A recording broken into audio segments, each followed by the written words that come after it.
కేవలం ఎందుకోసము అంటే భర్తతో కలిసి ఉండడం ఇష్టం లేక, అట్లాగే 10th క్లాస్లో ఆమెతో పాటు చదివినటువంటి శివ అనే వ్యక్తితోని వివాహేతర సంబంధం పెట్టుకుంది కాబట్టి అడ్డు తొలగించుకొని హాయిగా ఈ ఎవరైతే ఈ శివ అనే వ్యక్తి ఉన్నాడో 10th క్లాస్ ఫ్రెండ్ అని చెప్తున్నారు.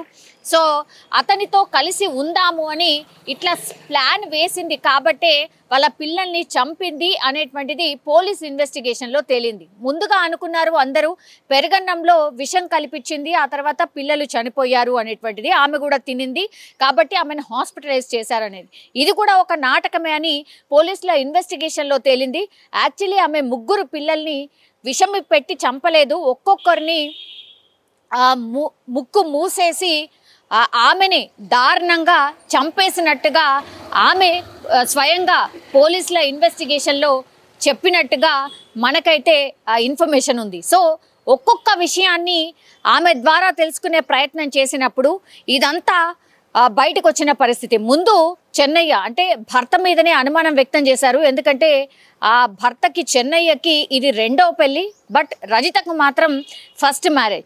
సో పెళ్లి చేసే కంటే ముందే రజిత తల్లిదండ్రులు ఈ చెన్నయ్య పేరు మీద ఉన్నటువంటి భూమిని కూడా మా పిల్ల పేరు మీదనే అంటే రజిత పేరు మీదనే రాసియాలి, ఆ తర్వాతే మీకు మ్యారేజ్ చేస్తాము అనేటువంటిది అప్పటి నుంచి కూడా రజిత తల్లిదండ్రులు చెన్నయ్యకు సంబంధించి ఏదైతే అంటే చెన్నయ్యని గుప్పెట్లో పెట్టుకోవడం అనుకోవచ్చు, లేదంటే చెన్నయ్య బాగా చూడకపోతే మరి మా పిల్ల పరిస్థితి అనుకున్నారో ఏంటో ఏ తల్లిదండ్రులైనా అట్లాగే ఆలోచిస్తారు. కానీ అప్పటి నుంచి కూడా రజిత తల్లిదండ్రులు ఒప్పించి మరీ రజితనిచ్చి చెన్నయ్యకు మ్యారేజ్ చేయడం జరిగింది.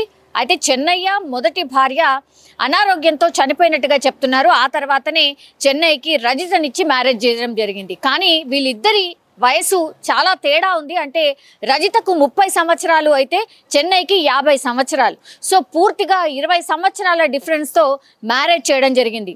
మరి అప్పుడు రజితని ఒప్పించి మ్యారేజ్ చేశారా ఏంటి, ఆ కోణంలో కూడా విచారణ చేసినప్పుడు రజిత అవును మా తల్లిదండ్రులు ఇచ్చే స్తోమత లేకపోవడంతో సెకండ్ మ్యారేజ్ అయినటువంటి ఈ చెన్నైకి ఇచ్చి మ్యారేజ్ చేయడం జరిగింది. నాకు ఇష్టం లేకుండే, నాకు మొదటి నుంచి కూడా ఈ శివ అనే వ్యక్తే ఇష్టము అనేటువంటిది ఇన్వెస్టిగేషన్లో పోలీసులకు చెప్పినట్టుగా కూడా చెప్తున్నారు. అయితే 13 సంవత్సరాల తర్వాత మళ్ళీ శివతో ఎప్పుడు కలిసింది ఏంటి అని అంటే 6 నెలల క్రితం ఈ 10th క్లాస్ బ్యాచ్ వాళ్ళు ఎవరైతే ఉంటారో, ఇప్పుడు శివ కావచ్చు రజిత కావచ్చు, ఆ స్కూల్ మేట్స్ ఎవరైతే ఉంటారో ఆ బ్యాచ్ అంతా 6 నెలల క్రితం వీళ్ళందరూ ఒక గెట్ టుగెదర్ని ఏర్పాటు చేసుకున్నారు.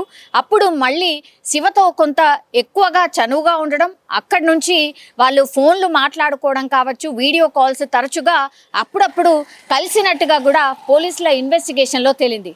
సో పూర్తిగా వీళ్ళిద్దరూ డిసైడ్ చేసుకొని ఇంకా నేను ఉండలేను, నా భర్తతో పాటు నేను ఉండలేను, నాకు ఇష్టం లేని పెళ్లి చేశారు కాబట్టి నేను నీతో పాటు వచ్చేస్తాను అని శివకు చెప్పడం, ఆ తర్వాత పిల్లల్ని చంపడానికి అడ్డు తొలగించుకోవడానికి వీళ్ళిద్దరూ ప్లాన్ చేసినట్టుగా పోలీసుల ఇన్వెస్టిగేషన్లో తేలింది.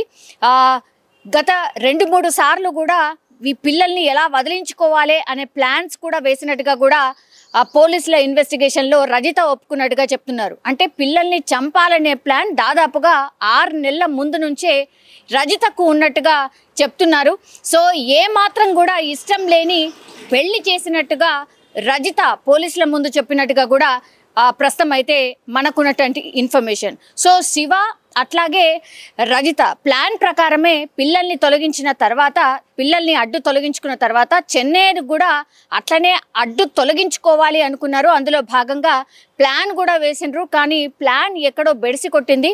ఆ తర్వాత ఇప్పుడు 3 పిల్లలు అయితే చనిపోయినరు. కానీ ఇప్పుడు చెన్నయ్య ఆ రోజు రాత్రి నైట్ డ్యూటీ ఉంటుంది కాబట్టి ఆయన ఎస్కేప్ అయినట్టే అనుకోవచ్చు. మరి ఆయనని ఎట్లా చంపాలనుకున్నారు ఏంటి అనేది తెలియదు. ఎందుకంటే ఈ 3 పిల్లల్ని మాత్రం పెరుగన్నంలో విషం కలిపి పెట్టారు అనుకున్నారు. కానీ కాదు, ఆమె గొంతు నులిమి అంటున్నారు, లేదంటే ఈ ముక్కు మూసేసి 3 పిల్లల్ని కూడా రాత్రిపూట చెన్నయ్య ఎప్పుడైతే రాత్రి డ్యూటీకి ఆయన వాటర్ ట్యాంకర్ డ్యూటీ చేస్తూ ఉంటాడు కాబట్టి ఆ వాటర్ ట్యాంకర్కి సంబంధించిన నైట్ డ్యూటీ ఉండింది చెన్నయ్యకి.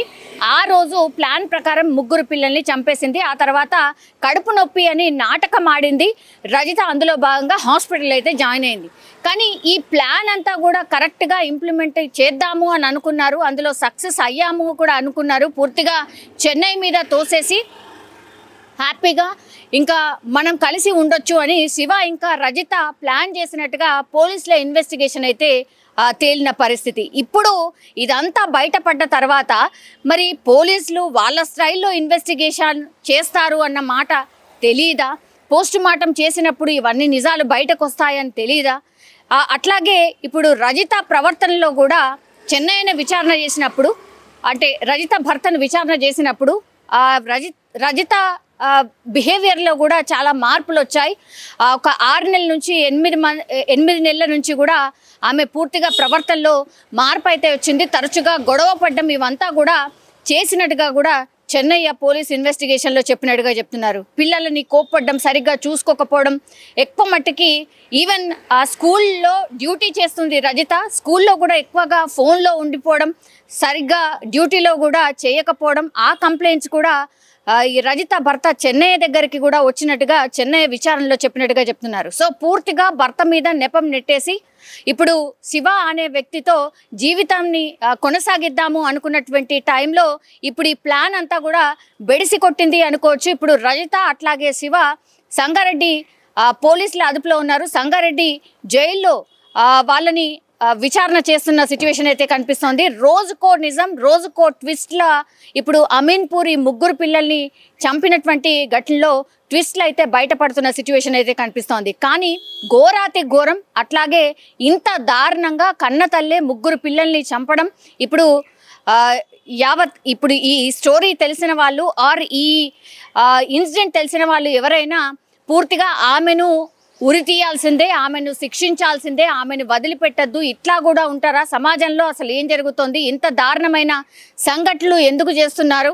అట్లాగే కన్న తల్లే ఇంత కర్కశంగా వ్యవహరిస్తుందా?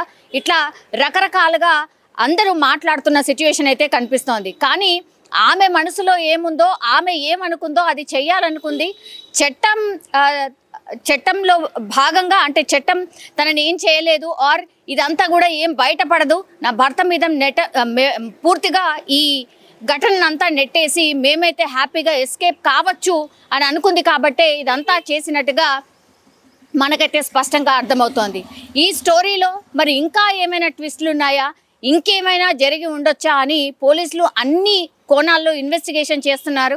అట్లాగే చెన్నయ్య అంటే భర్త తరఫున వాళ్ళ దగ్గర నుంచి కూడా పూర్తిగా ఈమె ఎలా ఉండేది ఏంటి అనేది వాళ్ళ దగ్గర నుంచి కూడా సాక్ష్యం తీసుకుంటున్నారు. అట్లాగే రజిత పేరెంట్స్ దగ్గర నుంచి కూడా పూర్తి ఇన్ఫర్మేషన్ అయితే తీసుకుంటున్నారు. ఎందుకంటే రజిత చెప్పినట్టుగా ఆమెకు నచ్చనటువంటి పెళ్లి చేశారా, గొడవలు తరచుగా జరుగుతున్నాయా? ఎందుకంటే ఈ పిల్లల్ని చంపిన తర్వాత రజిత హాస్పిటలైజ్ అయిన తర్వాత రజిత వాళ్ళ అమ్మ కావచ్చు, నాన్న కావచ్చు పూర్తిగా అల్లుడి మీదనే నెపం నెట్టే ప్రయత్నం చేసిండ్రు. మా అల్లుడు రోజు తిట్టే